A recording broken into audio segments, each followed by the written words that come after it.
श्री शिवाय नमस्तु भयम। दोस्तों, जैसा कि आप सभी लोग जानते हैं कि 16 जून 2026 यानी मंगलवार के दिन ज्येष्ठ मास की शुक्ल पक्ष द्वितीया तिथि पड़ रही है और इसी दिन किया गया 11 गेहूं के दाने वाला उपाय कभी भी विफल नहीं जाता है। और अगर आपने भी इस महीने में यह उपाय नहीं किया है तो इस उपाय से चूकना मत दोस्तों, क्योंकि इसी दिन किया जाने वाला पंडित जी द्वारा बताया गया 11 गेहूं के दाने वाला उपाय आप लोगों को जरूर करना चाहिए। क्योंकि दोस्तों ये एक ऐसा उपाय है जो कि इस उपाय को करने के बाद दोस्तों आपको फिर कोई और उपाय को करने की जरूरत नहीं है, क्योंकि सबसे बड़ा और सबसे नया ये उपाय पंडित जी ने अपनी अभी की शिव पुराण की कथा में ही बताया है। मैं जिस उपाय को आज हम आपको बहुत अच्छे से समझाने वाले हैं, इस वीडियो को देखने के बाद, इस उपाय को समझने के बाद आपको कोई और वीडियो को देखने की जरूरत नहीं पड़ेगी। तो चलिए दोस्तों उपाय को शुरू करते हैं। देखिए, ये दिन इतना खास होता है, इतना महत्वपूर्ण होता है। देखा गया है कभी कभी बड़े बड़े पूजा पाठ अनुष्ठान से जो मनोकामना पूर्ण नहीं होते। 16 जून 2026 ज्येष्ठ मास मंगलवार द्वितीया तिथि के दिन एक छोटे से उपाय करने से ही आपकी मनोकामना पूर्ण हो जाती है। और बहुत सारे लोगों ने इस उपाय को किया भी है और उनको इस उपाय करने का फल भी जरूर मिला है। अगर आप लोग भी इस उपाय को ज्येष्ठ मंगलवार द्वितीया तिथि के दिन करना चाहते हैं तो आप इस उपाय को पहले अच्छे से समझ लेना, सुन लेना, उसके बाद करना। आपको इस उपाय का फल जरूर मिलेगा। और इस उपाय को कर लेने से आपके घर में चाहे किसी भी प्रकार की दुहक और समस्या क्यों ना चल रही हो, चाहे आपको उसका कारण भी नहीं पता है कि भाई ये समस्या किस कारण से चल रही है, उसका कुछ भी कारण हो सकता है। जैसे पितृ दोष हो सकता है या किसी भी तरह का मंगल दोष भी हो सकता है, और भी बहुत तरह के दोष होते हैं, कुछ भी हो सकता है। पर आपको इस उपाय को करने के लिए आपको अपने दोष को पता लगाने की भी जरूरत नहीं है। बस ज्येष्ठ मंगलवार द्वितीया तिथि के दिन आपको इस 11 गेहूं के दाने वाले उपाय को आप लोगों को कर लेना है। यह एक ऐसा उपाय है जिस उपाय को अगर किसी विशेष दिन पर किया जाए तो भाई उस विशेष दिन का जो है वह तो मिलता ही मिलता है। पर हमने उस दिन पर इस गेहूं वाले उपाय को किया है तो हमें उससे भी बड़ा फल मिलता है, और फल बहुत जल्दी मिलता है, क्योंकि आप इस उपाय को बहुत ही बड़े और विशेष दिन पर कर रहे हो। क्योंकि दोस्तों 16 जून 2026 यानी कि मंगलवार के दिन द्वितीया तिथि का बहुत ही ज्यादा बड़ा महत्व होता है। इसीलिए दोस्तों आज की इस वीडियो में हम आप लोगों को 11 गेहूं के दाने वाला उपाय समझाएंगे, जिस उपाय करने से अगर आपकी किसी भी प्रकार की मनोकामना, किसी भी प्रकार की परेशानी है, सबसे ज्यादा समस्याएं आपके जीवन में ही है। अगर आपको धन प्राप्ति नहीं हो पा रहा है, रुपए पैसे की आपके घर में लगातार दिक्कत परेशानियां चलती चली आ रही है, आपका व्यापार, आपकी नौकरी अगर अच्छे से नहीं चल रही, जिसकी वजह से घर में लगातार आर्थिक समस्याएं बनी रहती हैं, घर का कोई ना कोई सदस्य अगर बीमार रहता है, आपस में दूसरे से लड़ाई झगड़ा होता रहता है, किसी की अगर बनती नहीं है, तो पूज्य गुरु जी ने कहा है कि जब आपके जीवन में ऐसी परिस्थितियां आ जाए कि आप एक एक रुपए खर्च करने से पहले कई बार सोचने लगे हो, आपको धन प्राप्ति अगर नहीं हो पा रहा हो, तो आपको सिर्फ और सिर्फ 11 गेहूं के दाने से एक ऐसा विशेष उपाय करना है जो आपकी इन सारी समस्याओं को सिर्फ 7 दिन के अंदर ही समाप्त कर देगा। तो जानते हैं इन विशेष उपायों के बारे में। लेकिन उससे पहले जो भी मेरे भाई मेरी प्यारी बहनें आज चैनल पर पहली बार आए हैं या मेरी आवाज आज पहली बार सुन रहे हैं, अगर आप भी महादेव के सच्चे भक्त हैं तो वीडियो को लाइक और चैनल को सब्सक्राइब जरूर कर ले और कमेंट बॉक्स में लिखे हर हर महादेव। देखो, गुरुजी ने कहा है कि अगर मंगलवार के दिन द्वितीया तिथि पड़ जाए तो इस दिन आपको 11 गेहूं के दाने वाला उपाय तो अवश्य ही करना चाहिए। देखो, ये उपाय यदि आपके जीवन में कर्जा बहुत अधिक है, आपके जीवन में संकट बहुत अधिक रहते हैं, आपके ऊपर बहुत अधिक विपदा आ रही है, बार बार आपको अपने व्यापार में और अपने धन में हानि देखने को मिल रही है, यानी कि आपको प्रत्येक कार्य में हानि हो रही है, तो आपको ये उपाय करना चाहिए।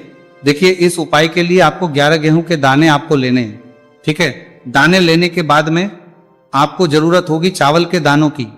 11 चावल के दाने और 11 गेहूं के दाने, और चावल के दाने खंडित नहीं होने चाहिए। अब आप कहोगे पंडित जी गेहूं कहां से लेने? देखो, आपको किसी भी किराना स्टोर पे गेहूं के दाने मिल जाएंगे, जाके ले लेना, ठीक है ना। 11 गेहूं 11 चावल के दाने लेने हैं। साथ ही साथ आपको एक तांबे का लोटा लेना है और उस तांबे के लोटे में आपको जल भरना है।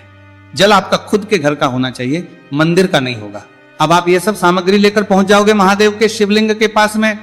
शाम के टाइम पे प्रदोष काल में देखो, जब आप ये उपाय कर रहे हो तो अपना फेस रखना उत्तर दिशा, नॉर्थ डायरेक्शन की तरफ। अब यहां पे जो मैं आपको क्रम बताने जा रहा हूं ना, उस मेरे क्रम के तरफ है नॉर्थ डायरेक्शन की तरफ करना। तो बहुत ध्यान से सुनिए। महादेव को अगर कोई सबसे प्रिय है ना, तो उनकी सबसे छोटी पुत्री जिनका नाम है माता अशोक सुंदरी, जो आपके पास में के 11 दाने हैं ना, उन चावल के 11 दानों को माता अशोक सुंदरी के स्थान पर आपको अपना नाम और गोत्र बोलते हुए समर्पित कर देने हैं, है ना। चावल के दानों को रखने के बाद में जो आपके पास में तांबे का लोटा है ना, उस तांबे के लोटे को कहीं पे भी हम जल नहीं चढ़ाएंगे, सिर्फ और सिर्फ माता पार्वती का जो हस्तकमल आपको दिख रहा है यहीं पे गोल गोल आपको समर्पित करना है उसी जल को, और कहीं नहीं, ना माता अशोक सुंदरी के स्थान पर, ना तो शिवलिंग के ऊपर, सिर्फ आपको यहाँ पे गोल गोल जलाधारी पर आपको उस जल को समर्पित करना है। अब आपके पास में बचे हुए हैं 11 गेहूं के दाने और बचे हैं। उन्हीं 11 गेहूं के दाने को आपको अपनी मनोकामना, अपने विश कहते हुए महादेव के शिवलिंग के ऊपर अगर आप द्वितीय तिथि के दिन प्रदोष काल में समर्पित कर देते हैं तो आपकी जो भी मनोकामनाएं होंगी, जो विश होंगी, महादेव पूरी जरूर करते हैं। अन्न को समर्पण करने से, उस खासकर गेहूं को समर्पण करने से हमारी इच्छाएं पूरी होती हैं। और अगर वो दिन मंगलवार का दिन हो तब तो इससे सुंदर संयोग कुछ भी नहीं हो सकता। आपकी इच्छाओं को पूरा करने के लिए बहुत स्पेशल, बहुत प्यारा सा उपाय आप सभी को जरूर करना है। ध्यान में रखिएगा, यह उपाय प्रदोष काल में करना है। देखो गुरुजी ने कहा है भगवान शिव के शिवलिंग पर 33 देवी देवताओं का वास होता है। अगर हम शिवलिंग के सामने कुछ भी उपाय करते हैं तो हमारे सभी देवी देवता हमसे खुश हो जाते हैं। ये उपाय आपको अवश्य करना है। देखो सुबह के टाइम नहीं कर सकते, ठीक है। अब बात करते हैं अगले उपाय की। देखिए इस वीडियो में जितने भी उपाय हम आपको बताएंगे सभी उपाय सरल है। देखो गुरुजी ने कहा है कि मंगलवार के दिन आपको चौमुख दीपक वाला उपाय तो अवश्य ही करना चाहिए। वीडियो के अंतिम में आपको उपाय बताया है जो आपको करना है। देखो आगे बढ़ने से पहले वीडियो को एक लाइक जरूर करें। देखो सबसे पहला उपाय, यदि आपके जीवन में कर्जा बहुत अधिक है, आपके जीवन में संकट बहुत अधिक रहते हैं, आपके ऊपर बहुत अधिक विपदा आ रही है, बार बार आपको अपने व्यापार में और अपने धन पर रहते हैं, किलार आपके जीवन में वीडियो काली में जो करना है में हानि देखने को मिल रही है, यानी कि आपको प्रत्येक कार्य में हानि हो रही है, तो आपको यह उपाय करना चाहिए। देखिए इस उपाय के लिए आपको मात्र एक लौंग का जोड़ा लेना है, यानी कि 2 वाली लौंग लेनी है। साथ में आपको मात्र थोड़ा सा शहद लेना होगा और इसी के साथ में आपको तांबे के पात्र के अंदर शुद्ध जल लेना होगा। अब देखिए इन सभी सामग्रियों को लेकर के आपको भगवान शिव के मंदिर में पहुंच जाना है। देखिए ये उपाय आप सुबह से लेकर शाम तक कर सकते हैं। तो वो सबसे पहले तो आपके पास जो 2 वाली लौंग है उन्हें आपको शहद के अंदर अच्छे से डुबोना है, यानी कि दोनों लौंग पर आपको अच्छे से शहद का लेपन करें। अब आपको जो आपके पास एक लोटा जल है, सबसे पहले तो उसे शिवलिंग पर धीरे धीरे समर्पित करना है और श्री शिवाय नमस्तु भयम इस मंत्र का जाप करते हुए समर्पित कर देना है। अब आपके पास जो 2 फूल वाली लौंग है शहद से, उसे आपको शिवलिंग पर अर्पित करना है और आपको प्रार्थना करनी है कि जीवन में जो रोग की स्थिति है वे समाप्त हो, जीवन के जो संकट और समस्याएं हैं वह सभी समाप्त हो, जीवन से कर्ज की समस्या है वो समाप्त हो। इस प्रकार से प्रार्थना करते हुए ये जो 2 फूल वाली लौंग ही शहद संयुक्त इससे आपको शिवलिंग पर अर्पित कर देनी है। आपकी जो भी समस्या होगी इस मंगलवार के दिन अवश्य ही समाप्त हो जाएगी। तो इस प्रकार से आपको पहला उपाय करना है। अब हम बात कर लेते हैं दूसरे उपाय के बारे में। देखिए ये उपाय आपके लिए सर्वश्रेष्ठ होने वाला है। देखिए इस उपाय के लिए आपको मात्र 5 हरे मूंग के दाने आपको साबुत लेने हैं, खंडित नहीं होने चाहिए, इस बात का ध्यान। और इसी के साथ में आपको एक तांबे के पात्र के अंदर अपने घर से शुद्ध जल ले लेना है। अब दोस्तों इन सभी सामग्रियों को लेकर के आपको सीधे पहुंच जाना है भगवान शिव के मंदिर में। देखिए इस उपाय को भी आप सुबह भी कर सकते हैं और शाम के समय में भी कर सकते हैं। देखिए भगवान शिव के मंदिर में पहुंचने के बाद आपके पास जो 5 हरे मूंग हैं उनमें से पहला जो हरा मूंग है आपको शिवलिंग के सामने जो नंदी महाराज होते हैं और उनका जो पैर उठा हुआ होता है वहां पर आपको पहला हरा मूंग समर्पित देना है और आपको ओम नमः शिवाय इस मंत्र का जाप कर लेना है। फिर आपको दूसरा हरा मूंग लेना है और शिवलिंग पर जो श्री गणेश जी वाला स्थान होता है वहां पर आपको यह दूसरा हरा मूंग समर्पित कर देना है, यानी कि शिवलिंग के सीधे तरफ आपको ये दूसरा हरा मूंग समर्पित करना है। और फिर आपको ओम नमः शिवाय या फिर ओम श्री गणेशाय नमः इस मंत्र का जाप कर लेना है। तीसरा हरा मूंग का दान आपको भगवान शिव सबसे प्रिय पुत्री माता अशोक सुंदरी वाले स्थान पर समर्पित करना होगा। शिवलिंग की जो जलाधारी होती है, जहां से जल बह करके आता है, उसी जलाधारी के बीच में जो कहीं कहीं उठी हुई लाइन होती है सांप की आकृति के रूप में, वहीं पर आपको तीसरा हरा मूंग समर्पित करना है और फिर आपको ओम नमः शिवाय इस मंत्र का जाप करने की लेना है। अब दोस्तों चौथा जो हरा मूंग है उसे आपको भगवान कार्तिकेय जी का जो स्थान होता है शिवलिंग पर, वहां पर आपको ये चौथा हरा मूंग का दाना समर्पित कर देना है और आपको इस मंत्र का जाप कर लेना है। अब दोस्तों आपके पास जो 5वां और अंतिम हरा मूंग बचा हुआ है उससे आपको उससे जल के पात्र के अंदर डाल देना है और इस हरे मूंग से युक्त जल से आपको भगवान शिव के शिवलिंग का अभिषेक कर देना है। जल आपको बिल्कुल धीरे धीरे समर्पित करते जाना है और लगातार आपको शिव के मूल मंत्र श्री शिवाय नमस्तुभयम इस मंत्र का जाप करते रहना है। फिर आपको शिवलिंग के सामने बैठकर, यदि आप अपने बच्चों के लिए ये उपाय कर रहे हैं, यदि आप अपने बच्चों की बुद्धि ज्ञान और विवेक के लिए उपाय कर रहे हैं, तो उसके लिए आपको प्रार्थना कर लेनी है, या फिर व्यापार में वृद्धि करने के प्रार्थना कर लेनी है। लिए ये उपाय कर रहे हैं तो उसकी कामना करते हुए आपको प्रार्थना कर लेनी, या फिर अपनी नौकरी के लिए कर रहे हैं, या फिर अपने इंटरव्यू के लिए, या फिर धन की प्राप्ति के लिए कर रहे हैं। जिस भी कामना के लिए आप उपाय कर रहे हैं उसे परिपूर्ण करने के लिए महादेव से प्रार्थना कर लेनी है और फिर आपको वापस अपने घर आ जाना है। पूज्य गुरु जी ने कहा है कि जो भी व्यक्ति इस उपाय को कर लेता है तो यकीन मानिए आपके जीवन की जो सारे संकट, कष्ट और बाधाएं ही वो सभी समाप्त होंगे। अब हम बात करते हैं अगले उपाय कि इस उपाय के लिए आपको एक दीपक लेना है। दीपक आप मिट्टी का भी ले सकते हैं और शुद्ध आटा मढ़कर उसका दीपक भी आप तैयार कर सकते हैं। दीपक के अंदर गोल प्रयोग करना है और दीपक के अंदर आपको शुद्ध घी का प्रयोग करना है। इसी के साथ में आपको मात्र एक फूल वाली लौंग लेनी होगी। अब ये एक दीपक और एक फूल वाली लौंग लेकर के सीधा आपको पहुंचना होगा बरगद के वृक्ष के। वहां पर देखिए, सबसे पहले तो आपके पास जो एक फूल वाली लौंग है उससे आपको बरगद के वृक्ष की जड़ में समर्पित करना है। देखिए, अगर आपके जीवन में कोई भी संकट आने वाला है, कोई भी बड़ा कष्ट आने वाला है, तो वह इस उपाय के माध्यम से दूर होने वाला है। महादेव की विशेष रहेंगी कि जो भी संकट आपके जीवन में आने वाला होगा वह भी दूर हो जाएगा। तो आपको एक लौंग समर्पित करनी है बरगद के वृक्ष की जड़ में, और वहीं पर आपको जो है गोलबाती वाला दीपक जो आप लेकर के गए हैं उससे भी वहां पर प्रज्वलित कर देना है। वटकेश्वर महादेव का स्मरण करते हुए देखिए, जब भी आपको जीवन में इस साल लगने लगे कि आपके जीवन में कुछ भी अच्छा नहीं चल रहा है, तब भी आपको उपाय करना है। तो इस प्रकार आपको ये उपाय करना है। अब हम जान लेते हैं चौथे विशेष उपाय के बारे में। देखिए, यदि आपके विवाह में, शादी में कोई भी समस्या आ रही है, यदि आपका जो कर्ज है वो दिन पर दिन बढ़ते ही जा रहा है, तो आपको ये चमत्कारी उपाय करना चाहिए। कोई भी समस्या अगर जीवन में है तो उसे दूर करने के लिए आपको उपाय करना चाहिए। मंगल दोष से जुड़ी हुई समस्या भी है तब भी आपको ये उपाय करना चाहिए। देखिए, इसके लिए आपको एक तांबे के पात्र के अंदर अपने घर से शुद्ध जल लेना है और इसी के साथ में आपको एक चुटकी लाल चंदन लेना होगा। अब आपको क्या करना है कि जो लाल चंदन आपने लिया है उसे आपको उससे जल के पात्र के अंदर डाल देना है और ये जल जो है आपको लाल चंदन से युक्त तैयार कर लेना है और ये लाल चंदन से युक्त जल आपको भगवान शिव के मंदिर में लेकर के पहुंचना है। लेकिन ये उपाय भी आप सुबह से लेकर के शाम तक कर सकते हैं। अब तो ये जो लाल चंदन से युक्त जल है, इससे आपको भगवान शिव के शिवलिंग पर धीरे धीरे अर्पित कर देना है और आपको लगातार श्री शिवाय नमस्तुभयम इस मंत्र का जाप करते रहना है। देखिए, यदि आपके जीवन में विवाह से जुड़ी समस्या चल रही है तो आपको मंगलेश्वर महादेव का स्मरण करना है, और जीवन में अधिक कर्ज की समस्या है तो आपको आर्यन मुक्तेश्वर महादेव का स्मरण करना है। देखना आपकी सब तरह की समस्या जल्दी ही समाप्त हो जाएगी। तो इस प्रकार से आपको ये चौथा उपाय करना है।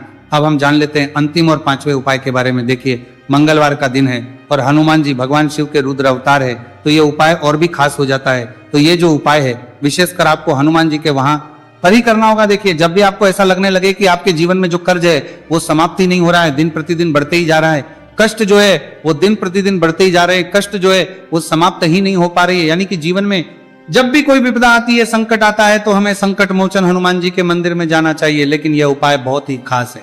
इस उपाय के लिए आपको एक चौमुख दीपक तैयार करना होगा। आपको एक दीपक लेना है, दीपक के अंदर 4 बातियां लगानी है। देखो, बाती के लिए आपको मोली वाला धागा आता है कलावा का, उसकी भी बना सकते हैं, या फिर आप सफेद रुई की जो बत्तियां हैं उन्हें भी बना सकते हैं। अब आपको लेना है एक कटोरी सरसों का तेल, और अब इस दीपक के अंदर या तो आपको चमेली का तेल डालना है, या फिर जो आपने एक कटोरी सरसों का तेल लिया है उसमें आपको सरसों का तेल डालना है, और इसी के साथ में आपको मात्र एक फूल वाली लौंग भी लेनी है। देखिए, अब जो ये दीपक है और लौंग है, इन दोनों का आपको हनुमान जी के मंदिर में लेकर के पहुंचना है। अब सबसे पहले जो चौमुखी दीपक है इसे आपको हनुमान जी के सामने प्रज्वलित करना है। दीपक को प्रज्वलित करने के बाद आपको वहीं पर एक बार हनुमान चालीसा का पाठ करना है, या फिर आप आरण मोचक मंगल स्त्रोत का पाठ भी कर सकते हैं। अब आपके पास जो एक फूल वाली लोग हैं उनसे आपको अपने सीधे हाथ में रखना है। आपको प्रार्थना करनी है हनुमान जी से कि जीवन की जो भी संकट है, विपदा है, वो सभी आपकी कृपा से दूर हो। और ये जो एक लौंग, इससे भी आपको उससे चौमुखी दीपक के अंदर डाल देनी है और अपनी मनोकामना बोल देना है। गुरुजी कहते हैं कि कुछ दिनों में ही आपकी सब मनोकामना पूरी हो जाएगी। तो इस प्रकार से ये सुंदर सा और सरल सा उपाय करना है। देखो, आज की वीडियो में हमने आपको जितने भी उपाय बताए हैं, सभी उपाय बहुत ही सरल है जो आपको करने हैं। देखना आपके जीवन के सारे संकट और कष्ट दूर होंगे। और गुरुजी ने कहा है कि मंगलवार के दिन आपको चौमुख दीपक वाले उपाय को आपको अवश्य ही करना चाहिए। इससे आपके जीवन से चारों तरफ से आने वाले संकट दूर हो जाएंगे। तो दोस्तों, आज के इस वीडियो में हमने आपको 5 महा उपाय बताए हैं। जो भी आपको आसान लगे वो आप कर सकते हैं। पूरे साल भर इस उपाय को ना किया हो, पर अगर आपने इस मार्गशीर्ष महीने में, तो आपको इस उपाय को करने का वो फल मिलेगा जिसकी आपने कभी कल्पना भी नहीं करी होगी। इसीलिए इस हल्दी दीपक वाले उपाय को एक बार जरूर कर लेना, ताकि आप लोगों के हाथ से यह मौका ना जा सके और आपको इस उपाय को करने का फल मिल सके। दोस्तों, ये उपाय पंडित जी ने अपनी अभी की ही शिव महापुराण की कथा में बताया है, जो इस उपाय को आज हम आपको बहुत अच्छे से समझाने वाले हैं। इस वीडियो को देखने के बाद इस उपाय को समझने के लिए आपको कोई और वीडियो को देखने की जरूरत नहीं पड़ेगी। तो दोस्तों, इस उपाय को आपको कैसे करना है, कब करना है, कहां पर करना है, और उपाय को करते समय आपको किन किन गलतियों को नहीं करना है और आपको किन किन बातों का ध्यान रखना है, ये सारी जानकारी हम आपको इस वीडियो में देंगे। तो चलिए भक्तों, उपायों को शुरू करते। अगर आप भी चाहते हैं कि महादेव जी का आशीर्वाद आप पर सदैव बना रहे, तो वीडियो को लाइक करें, चैनल को सब्सक्राइब करें और कमेंट बॉक्स में हर हर महादेव जरूर लिखें। तो दोस्तों, यह थे पूज्य गुरुजी द्वारा बताए गए कुछ बहुत ही खास उपाय। अगर आपको जानकारी अच्छी लगी हो तो वीडियो लाइक करिएगा। मिलते हैं फिर एक नए वीडियो के साथ। श्री शिवाय। पूरे साल भर इस उपाय को ना किया हो, पर अगर आपने इस मार्गशीर्ष महीने में, तो आपको इस उपाय को करने का वो फल मिलेगा जिसकी आपने कभी कल्पना भी नहीं करी होगी। इसीलिए इस हल्दी दीपक वाले उपाय को एक बार जरूर कर लेना, ताकि आप लोगों के हाथ से यह मौका ना जा सके और आपको इस उपाय को करने का फल मिल सके। दोस्तों, ये उपाय पंडित जी ने अपनी अभी की ही शिव महापुराण की कथा में बताया है, जो इस उपाय को आज हम आपको बहुत अच्छे से समझाने वाले हैं। इस वीडियो को देखने के बाद इस उपाय को समझने के लिए आपको कोई और वीडियो को देखने की जरूरत नहीं पड़ेगी। तो दोस्तों, इस उपाय को आपको कैसे करना है, कब करना है, कहां पर करना है, और उपाय को करते समय आपको किन किन गलतियों को नहीं करना है और आपको किन किन बातों का ध्यान रखना है, ये सारी जानकारी हम आपको इस वीडियो में देंगे। तो चलिए भक्तों, उपायों को शुरू करते। अगर आप भी चाहते हैं कि महादेव जी का आशीर्वाद आप पर सदैव बना रहे, तो वीडियो को लाइक करें, चैनल को सब्सक्राइब करें और कमेंट बॉक्स में हर हर महादेव जरूर लिखें। तो दोस्तों, यह थे पूज्य गुरुजी द्वारा बताए गए कुछ बहुत ही खास उपाय। अगर आपको जानकारी अच्छी लगी हो तो वीडियो लाइक करिएगा। मिलते हैं फिर एक नए वीडियो के साथ। श्री शिवाय।